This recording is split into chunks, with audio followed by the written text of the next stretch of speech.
Subscribe to YouTube channel, Bong Hermosa. Si Thomas po is a victim of bad publicity. Sapagkat ang sabi sa kanya, siya ay doubting Thomas. But the Bible says, si Thomas po ay hindi doubting Thomas. Believing without examination is dangerous. Pag ikaw ay naniniwala at hindi mo alam ang katotohanan, there's no examination, ito po isang dangerous. Si Thomas, ang pangalan Thomas is from Aramaic. Ito po ay Aramaic language, but Didymus is a Greek language. Ang ibig po sabihin ng Didymus is twin, kambal. From the Greek name of Thomas, ibig sabihin meron siya twin brother or twin sister. But, the Bible is silent about the twin brother or twin sister ni Thomas. Hindi natin alam kung siya ay brother or sister. But according to his name, Didymus, meron siyang tinatawag na kapatid na kung saan ay twin brother. Si Thomas is a victim of bad publicity because ang sinasabi natin sa kanya, siya ay doubting Thomas. Pero the Bible didn't say that he is a doubting Thomas. It's another way around. Negatively portrayed as a man filled with fear. Pero ang Biblia, sinasabi na si Thomas ay hindi man filled with fear, but full of courage. The Bible revealed the other side of Thomas. His primary problem is not doubt. His primary problem is pessimism. Is eternal pessimist. Ang optimist, pag nakita niya ang kalahating isang baso na may kalahati lang ang laman, ang tawag doon ng optimist is half full. Pero ang pessimist, ang tawag niya doon ay half empty. Pero kung titignan mo, parehas lang tama. The optimist said, half full, using the positive words. The pessimist said, half empty, using the negative word. But even though it is positive or negative, in the eyes, general eyes, they are the same. Half full or half empty. Si Thomas is a pessimist. And Thomas will not easily believe. Hindi mo siya basta mapapaniwala. You must show him or else he will not believe. Kailangan ipaliwanag mo muna kay Thomas ng maigi. Pag hindi mo na ipaliwanag, hindi siya maniniwala. Thomas needs more information. Hindi siya nasasatisfy sa mga information na kulang-kulang. Kaya si Thomas hindi mo madidenggoy. Kasi hindi basta siya naniniwala. Pagka konting information lang, hindi mo siya mapapaniwala. But Thomas is not a doubting Thomas. Thomas is a brave person. And if you study the background, of John chapter 20, you will see that Thomas is not a doubting Thomas. Sabi po sa John chapter 11 verse 16, siya isang matapang na disipulo. At sabi doon sa chapter 11 verse 16, sabi niya, patay mo patay. And let me read it to you. Then Thomas said, which is called Didymus, unto his fellow disciples. Sabi niya, let us go, that we may die with him. Samahan natin si Jesus. Sumamatay sa kanya. Kung patay, patay. Sabi niya, sugod mga kapatid. Sumugod tayo sa laban. At huwag tayong magpaiwan. Kung patay, patay. Si Thomas is not a fearful person. Sabi niya, sasama kami sa inyo, Panginoon. During the time, it is a Lazarus situation. But sabi ni Thomas, sasama kami. Kung patay, patay. Di ba? Si Thomas, hindi siya matatakutin. His commitment is commitment unto death. Hindi mo siya basta-basta matatakot. Kaya sabi niya sa mga disciples, sumama tayo kay Jesus. Bagamat delikado, basta kasama natin si Jesus, sugod mga kapatid. Kung patay, patay. So, we can see in this passage, the background is saying that Thomas, Didymus, is, not fearful. But according to our text, yung mga disipulo, matatakotin. Baliktad. Sabi sa John chapter 20, and sa ating first verse ng John chapter 20, yung mga disipulo ang matatakotin. Let me read it to you. Sabi ito, then the same day at evening, being the first week of the day, when the doors were shut, where the disciples were assembled for fear of the Jews. Ang mga disipulo, they are, as they assembled For fear of the Jews. Ibig sabihin, nagtatago ang mga disipulo. Hindi absent si Tomas. Si Tomas, habang nagtatago yung mga disipulo, si Tomas, nasa night parking, namimili ng power bank. Hindi siya takot. But the Bible says in our text, the disciples, were hiding because of the fear of the Jews. Ang matatakotin, yung 10. Siguro wala na rin si, of course wala na si Judas. Pero si Tomas, nasa Nathan Road. Namimili ng mga Jordano. Hindi siya takot. Because that is the nature of Thomas. He's not a fearful person. He is a very brave person, very courageous. While the disciples were hiding, Thomas, is outside, showing himself. Ang pinapakita niya, hindi siya takot. Sa ating pong background, in John chapter 11, verse 16, ganun din.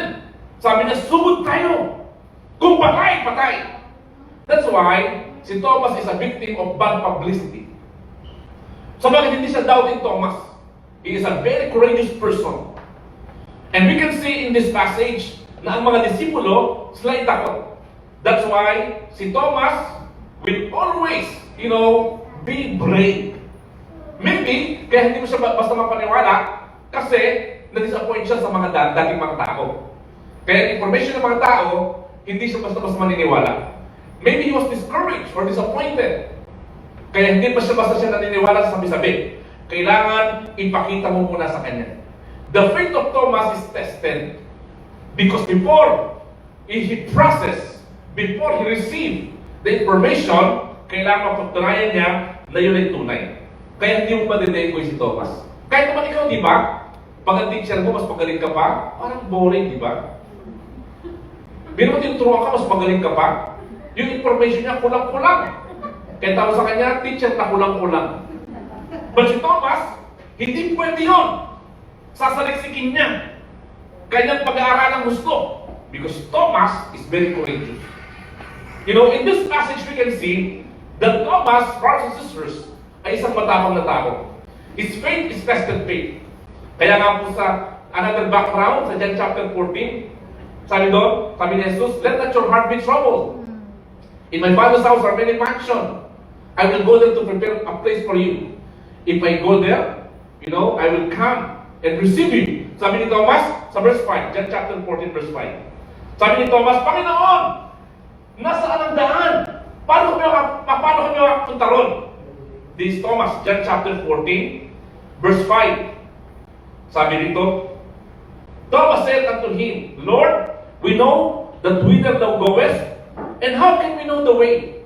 Sabi ni Jesus, I am the way, the truth, and the life. Sabi ni Thomas, paano ka makapunta ron? Kaya si Thomas, matanong, masaliksik. Pag tinurang mo si Thomas, nagtatanong. Hindi basta siya yung taong estudyante na lagi nasa likod, nasa tabi pa ng basurahan, ropor. Si Thomas nasa harapan, lagi magtatanong, Lord, ano ba yan? Laging sasaliksik. That's why, si Thomas, brothers and sisters, ay hindi basta-basta natatakot. When the disciples are hiding, Thomas is not afraid. And the Bible says, brothers and sisters, na si Thomas matanong. The reason why Thomas, was asking because he wants to know the whole story. Doubt is produced because of insufficient information. And Thomas wants the sufficient information. Gusto niya yung kumpletong informasyon. Ayaw niya yung kulang-kulang. Kaya pag ikaw ay nagtuturo, hindi ka naman nag-aral, kulang-kulang ka. Mas magaling pa yung estudyante sa'yo. Kasi kulang-kulang. Tinuturo mo na ka, hindi mo pa napag-aralan. And that's why we can see that Thomas is a different person. One day, there is a woman, he invited her husband. Sabi niya, hindi ka na, hindi na tayo ng church, Sunday ngayon. Malilay tayo sa 3 p.m. service. Sabi ng babae. Sabi ng husband, ayoko mati ng 3 p.m. service. Ayoko na. Bakit naman? Sunday ngayon, let us attend the 3 p.m. service. Sabi niya, ayoko. I don't like to attend the 3 p.m. service. I don't like. The woman said, why you don't want to attend the 3 p.m. service? I have 3 reasons. Sabi, the husband said, first, the congregation is very cold. When I enter, I can see that, they are very cold. No one, pay attention to me. The second thing, they don't like me. That's the second reason. The third reason, you know what? I don't like to go to the church anymore. But the woman said, you need to go to the church. I have three reasons also. The first reason, the congregation is warm. When I enter the church, they greet me. They hug me. We do high five and chika chika boom boom. What's that? What's that? They are warm. They welcome me. And I ask them, how's your shoes? Have you seen my kilay? They are warm, the woman said.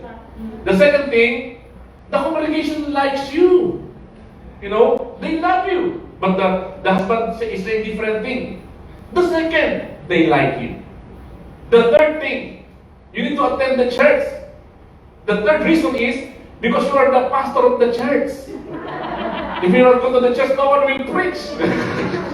You need to go to the church. That is the reason. Many people, they are easily distracted because of the hindrances, because of the testing. But the faith of Thomas is tested. No one can hinder Thomas because before he received, before he believed, he wants to know the detail, the information, complete information. And we can see, brothers and sisters, that the same thing with us. Our faith is based on the solid rock. We're standing on the solid rock, not the shallow ground. You stand, on Jesus Christ, and Jesus Christ is the solid rock. Again, people, for Thomas, he wants to believe with those people who are reliable, giving him complete information. If you will go to Thomas without complete information, you're mistaken. That's why the disciples said, Thomas, we saw Jesus Christ. Sabi ni Thomas, unless I experience Him, I will never believe. In verse 25, the word said there, they said to Thomas, the word said means convince. They are trying to convince, repeating over and over again, and repeating, convincing Thomas. But Thomas, sabi niya, unless, Thomas doesn't want to believe, unless I put my hand, my finger, sa kanyang, in his wound, I will believe.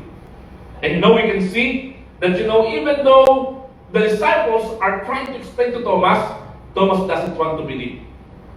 And sometimes, many Thomas in the church, they don't want to believe us because they think we are not reliable. Sometimes, what we are showing is different from what we are telling. Do you want me to believe? Can I see your Facebook? Oh, a lot of gossip in your Facebook. Oh, fake news in your Facebook. And you're telling me to believe in you? That is Thomas. Maybe he has experience like that.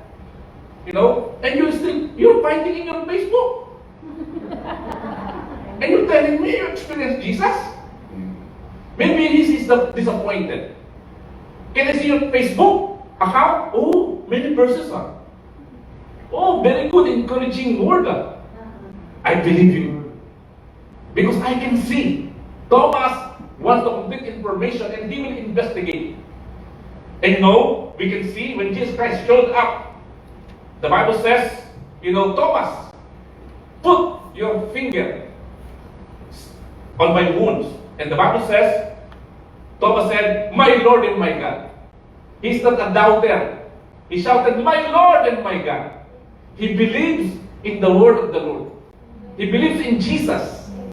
And that's why the words of men sometimes, is not reliable. But the word of Jesus Christ is always reliable.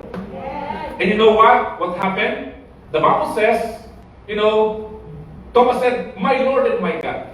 When after that, the Lord used Thomas mightily. According to the historian, Josephus, Thomas went to India. And he evangelized India. India received Christ. And there was a tremendous revival, mighty revival in India. And India was turned upside down.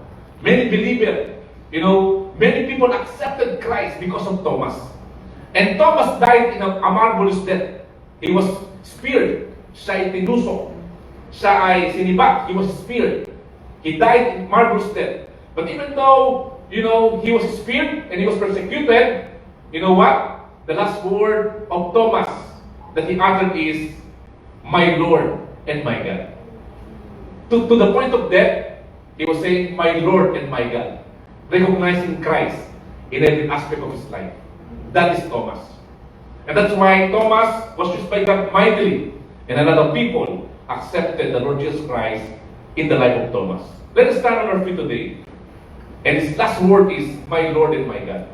I believe that God has a message for each one of us today. Like Thomas, you cannot sway him because he's standing on the solid rock. Like Thomas, you cannot, he will not receive any information that is not reliable. Because, he searched. Because Thomas has a quality that is not present amongst the disciples. His quality is always asking, always searching, and believing that in the information of men is believing in the information of Jesus. Thank you for watching our channel. Don't forget to subscribe and click the bell button so that we can inform you about the latest update video of Dr. Bong Hermosa. Mega blessings.